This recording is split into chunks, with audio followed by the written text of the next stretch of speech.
and welcome to another Perspectives. And this one, some ideas around the themes of choice and will and purpose, and have come to me, and I'll try and weave this together. Actually, how I arrived at this was I first started thinking about the Glastonbury Festival, which is, I think, perhaps now the world's largest open air festival. If certainly not, and then perhaps Europe's largest open air festival. It's huge, and it just finished last night, and it was been going on for the last 5 days. I admit I've never been to the Glastonbury Festival, although I have been to Glastonbury. It's intrigued me because recently, in the last few weeks, I watched two documentaries about Glastonbury. One was a documentary which was filmed in the second year of Glastonbury's history, which was 1971, and then in fact it was the first year of the pyramid stage, and it showed you how it was set up. And this was when, basically people were walking around naked, and people were just bathing in the mud. It was like a hippie festival, so open, so free, just so wild, because nobody knew that Glastonbury would develop how it did. So there was just some kind of kinetic energy, this vibrancy, this kind of experimentation going on. In fact, there was even an appearance from the philosopher J.G. Bennett in the documentary about Glastonbury, and he comes up in this what I want to talk today. And the second documentary about Glastonbury was filmed in 1993, which was 22 years later from the first documentary, and still 30 years from now. And then it was more structured. The pyramid stage was more developed. The organization was much more developed, with security and huge security teams, and all the stalls and the different tents. But still, in the documentary, you could see there was still some vibrancy, still experimentation, still some people partially clothed, still containing some very kind of original energies. Now, of course, it's 2023, and if you look up Glastonbury, you see that it's highly structured, highly commercialized. These stages have huge screens on. The security apparatus is immense. It's full of a lot of trade stores with very high prices. And now, again, there's a lot of political debates going on. There's tents where you get left of field debates. This year there was a Stop Oil group having a talk, etc. So it becomes a lot like this. But what I wanted to say was such cultural events, like anything, like religions or any kind of impulse that enters into our material three-dimensional domain, starts with a very creative, dynamic, original impulse, and over time, the longer it remains in this environment, then it starts to crystallize. It gets structured. It gets kind of absorbed by the material domain, and it loses part of the vitality. And after a while, you play the game as it is. And I think this kind of vague example of Glastonbury does pertain to religions as well, or any kind of developmental impulses where they arrive with the original kinetic energy and impulse and vitality, but over time it becomes structured. It becomes an institution, an edifice, and then it gets almost like a cathedral of stone. It gets set up and becomes more of a kind of organizational feature. And that's part of the material domain. That's why it's called materiality. Things become material. The energy starts to set and crystallize and gets fixed. So that's not a criticism. It's just an observation of how any kind of event, anything which starts to enter over time, loses that kinetic mobility and dynamic nature. And so therefore we have to be mindful of that in this material life, of that is the process, that's the I suppose, the manner in how things go on. And therefore, to remain kinetic, to remain having the ability to make dynamic decisions and choices which may be slightly out of the game, takes greater and greater energy. It's like, the dreams people have that it says like you're trying to run and you're in slow motion, or it seems like you're walking through mud. It's that in the material realm, you need to put in more focus and energy and purpose and intention in order to keep moving, because over time everything gets slowed down. So that's where these thoughts came from. And I'm reminding me of an essay I wrote end of last year called The Will to Purpose, which I'd recently been recording to set up as a video essay. And that starts off with a quote by J.G. Bennett, who was in the video for the second year of the Glastonbury Festival. And he starts off by saying, "A sincere reflection on human behaviour is enough to convince us that the power of choice plays much less part in the life of man than we think." So, in the life of the human being, if we reflect on it, we realise that the power of choice is much less present than we may think. And I don't think he's talking about these external choices. Should I choose A or B?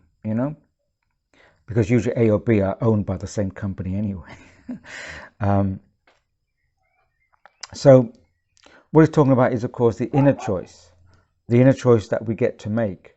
And again, because it's like starting a project. When we start a new project, we have all these dynamic energy and ideas, and then over time, that starts to diminish. So you could say it's the law of diminishing returns. And in this domain, as I said, that kind of entropic movement towards decay, towards crystallization, towards the loss of dynamic force is operative. So therefore, we start off seeming like we have lots of choice, and then we realize that, well, if we're observant enough, we realize that actually those choices start to diminish over time unless we put in more energy into that. If we don't put in energy, then we can move towards a state of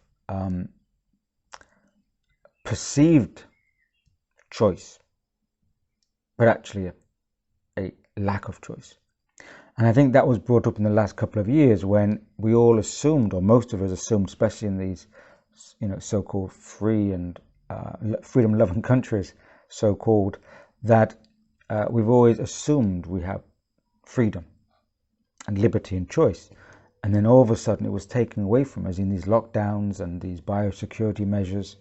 And then it was only at that point we realized actually we don't have the freedom we thought we do. We have only a minimal freedom within a constrained range. And so actually it's only at points of crisis that we see how crystallized things have become. And it's often an exterior crisis that actually triggers or activates this ability to see how limited choice and freedom we have. And that crisis and or danger or perceived threat actually activates people into action. And only when that perceived threat fades away do then people generally slip back into apathy or mass obedience. They wouldn't call it mass obedience, they'll just call it regular life and abiding by the rules. So the exterior crisis perceived threats actually activates a will to purpose. And I use that phrase, the will to purpose, because I'm playing on Friedrich Nietzsche's phrase, the will to power. And I don't want to use the will to power or the sense of power, but Nietzsche's phrase of the inner will to empowerment, I would look at it as a will to purpose, that we have to, or will to perceive. That if we want to try to move or find a purpose for ourselves, we have to put more inner will into it. Otherwise, it gets caked in this outer layering that just solidifies. It's like being covered by the ash of a volcano. It's, it's all falling and falling, and if we stop moving, the ash just cakes us and then dries, and we solidified. So there's a danger, of course, that there's a lack of internal stimulation.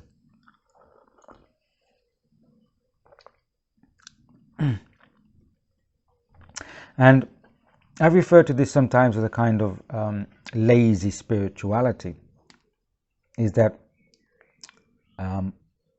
most so-called developmental teachings, especially religious ones, as I said, they just naturally get more crystallized into an institution, into an organization, and lose their dynamicness.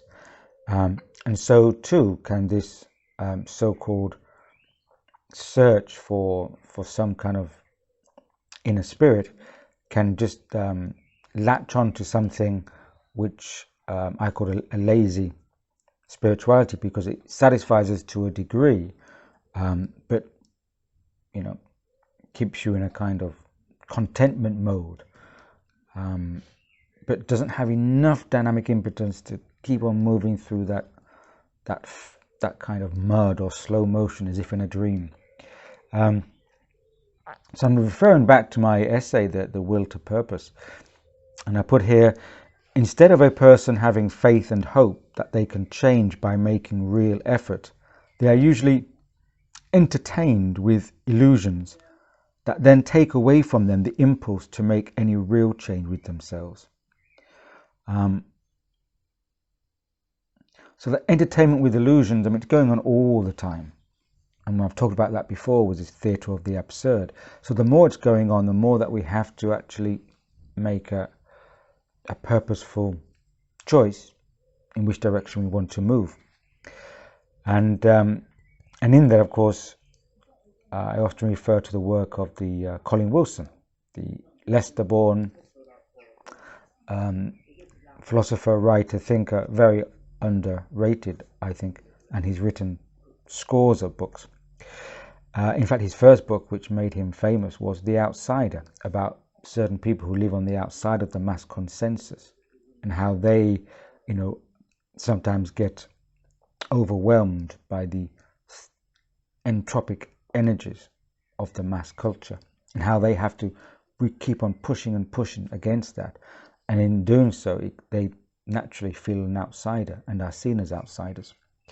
There's an interesting phrase here. Colin Wilson said that, quote, "It is as impossible to exercise freedom in an unreal world as it is to jump while you are falling." We can't jump when we're falling, of course, already falling. So if we're stuck in an unreal world, then actually exercising freedom is difficult.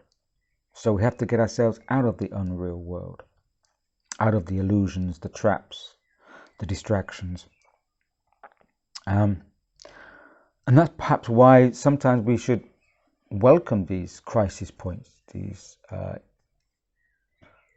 emergent cultural emergencies, because they can catalyze actual choices to be made.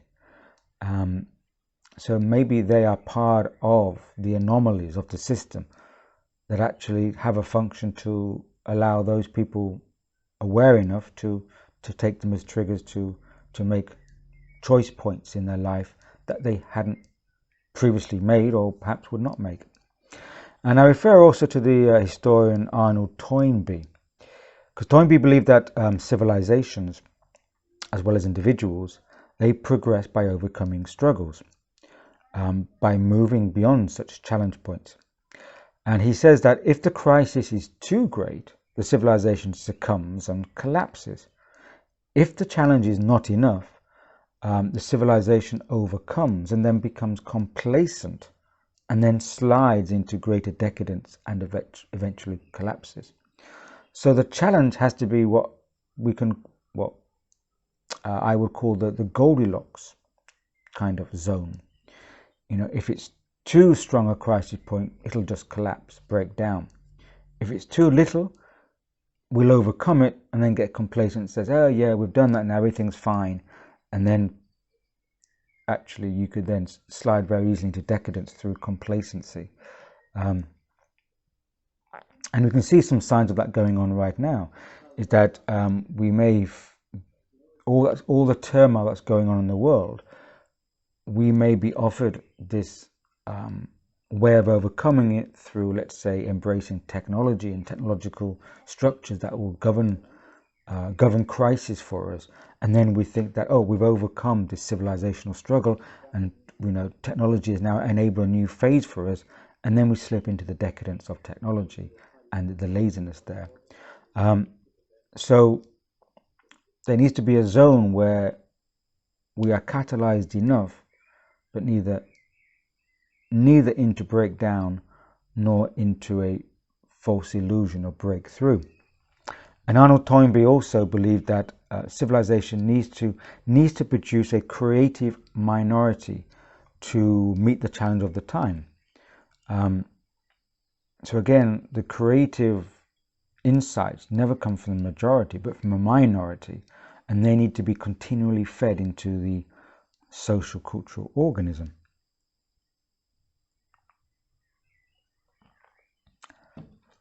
So what I responded was, I wrote that what is required of humanity to survive beyond this existential crisis and challenge point is to become more conscious. Is this possible? Colin Wilson wasn't so sure. He believed and stated as such that the majority of people cannot accept the burden of becoming more conscious. He felt that the masses were both consciously and subconsciously choosing the more comfortable mediocrity of life. Now I question that. What is the mediocrity of life?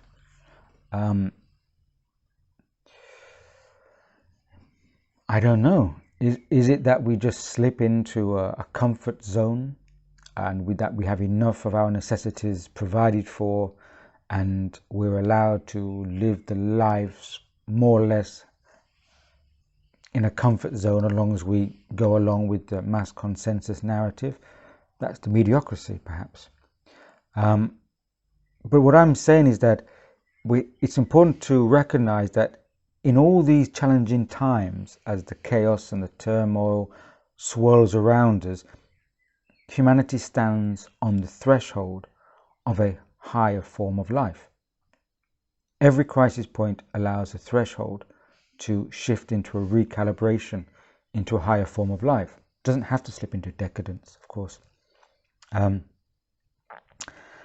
I note that this threshold becomes more apparent and more urgent whenever civilization begins either its decline or its necessary transition to a different epoch and modality. This is a challenge that civilization must face, either to raise or adjust its level of consciousness and perceptive capacity, or stagnate and then collapse. So at these kind of thresholds where there's disruption and urgency and chaotic energies, that actually is an opportunity to go against entropy, go against this crystallization, this stagnation, because there's just enough energy, there's enough excess energy to be utilized. Like let's say like second wind, as we call it. You're perhaps running for some reason, whether you're catching a bus or running for some reason, and then you get really, really tired and exhausted. And then just when you think you haven't got enough energy, boom, you get a second amount of energy and you can go further. Just like in all matters and walks of life, when we feel exhausted, we can often then call up a reserve of extra energy. So I think that in these chaotic times is released a reserve of energy. And that can be utilized actually to move out of a state of stagnation. If we're aware of it, or there's enough perceptive individuals around, or perceptive groups enough around to be able to tap in to that excess energy, which is free from the system or free from the entropic energy, and then it can be used to pump in an extra force. But at the same time, of course, in these times of these external chaos and events, the general entropic energy is trying to put people into a dulled state of perception, a dulled state, so higher perceptions or higher awareness doesn't get through, because the forces of stagnation and entropy are trying to collect as many into the fold as possible. So I was saying here that humanity is moving towards a stage in its evolutionary path whereby it becomes cognizant of its role as a fusion or a bridge or merger between conscious forces and between material forces. But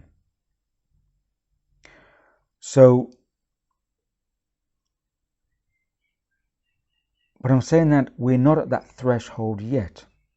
And that's why we see in the contestation of forces in play. These entropic forces and the anti-entropic forces, the dynamic forces, are coming in. And it's this kind of struggle to stay out of sleep, to stay out of dulled apathy and laziness, and to be able to tap into some kind of creative dynamic energies to pull us away from this entropic state. And that's what I refer to as the will to purpose. We all think we have choice, but as J.G. Bennett said in that quote, that actually our lack of choice is generally unperceived to us. But at these moments in these moments and these times when we're on this threshold, perhaps we have the ability to be more perceptive over that. And therefore, the choices we wish to make in life, how we wish to position ourselves, take a greater will power, the will to purpose, as I refer to it. We can get there. We just have to get through the kind of inertia that is growing up around us. And there's a potential in these times for greater freedom of choice, for making a greater rearrangement, a recalibration of our priorities, our lifestyles, our whole thinking, our whole being, our whole understanding and comprehension of the inner life as opposed to the exterior life. All these potentialities are much more open. It just takes a little bit more intentional will and purposeful direction to get into those new rearrangements. So believe it or not, all these thoughts just came to me kind of scrambled after just thinking about Glastonbury and how, how these entropic forces always tend to crystallize anything over time. And as they work to crystallize it, the inner energy has to work more to pull out of that drag of the entropic forces, just like a rocket leaving orbit. You need a lot of thrust to get it out of the inertia of the planetary gravity, and when it goes into orbit, just kind of glides. So that's what we need to tap into now, that initial energy to get us out of the inertia. And in so doing, I do feel that so much choice and potentialities will open up for how we wish to go forward in these times. Just some thoughts, just some perspectives, and I think I've talked enough on that for now. So thanks for bearing with me. I appreciate all those who take the time to listen to this rambling man. And so until next time, stay sane, stay well, be grounded. Cheers.